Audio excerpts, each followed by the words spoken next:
जास्त वेळ लागणार नाही. 2 ऑक्टोबरच्या आतच हे जर असं राहिलं ना, मी तुम्हाला सांगतोय 2 ऑक्टोबरच्या 7-12 कोरा झाल्याशिवाय राहणार नाही. तुम्ही गावागावात अधिक तुम्हाला आयडिया देतो मी. आम्ही त्या पद्धतीने तुम्ही जर पालन केलं तर मी सांगतोय कुठल्याही परिस्थितीत 182 शासन निर्णय आपण दिव्यांगासाठी काढले. मी जेव्हा पहिल्यांदा आमदार झालो होतो, आबा असे पहिले माणसं होते, उपमुख्यमंत्री होते आणि मी टाकीवर चढलो होतो कर्जमाफीसाठी. केंद्राची कर्जमाफी झाली होती आणि आबा पहिले उपमुख्यमंत्री असे होते का 350 पायऱ्या चढत चढत टाकीवर आबा आले होते. काय योग आहे बघा. तो हे कर्जमाफीचं आंदोलन आणि आज आबा नाही आहे, त्यांचे पुत्र सुद्धा इथं हजर आहे. म्हणजे पहिल्या आंदोलनात आबा उपमुख्यमंत्री म्हणून आले आणि दुसऱ्या आंदोलनात रोहितजी आपण आमदार म्हणून आले. हे जे नातं आहे ना, हे फार महत्वाचं आहे आणि हे नातं जपता आलं पाहिजे. हे योगायोग आहे भाऊ.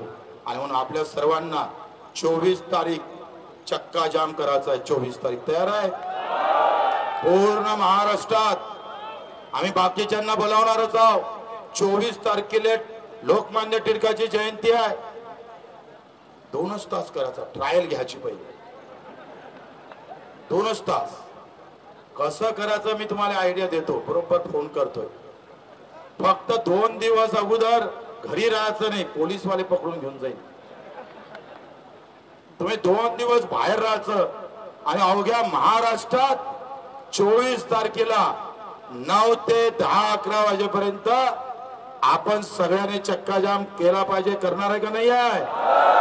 काही लोकांच्या हात वरते नाही आहे, दोन्ही हात वरते करा.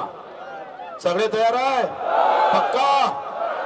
जय जवान. जोरानं पाहिजे, आवाज आला. मी तर जेवण करून आलो. तुमचं खिचडी भेटली नाही का? भेटली का नाही भेटली? जोरानं मग एकदा जय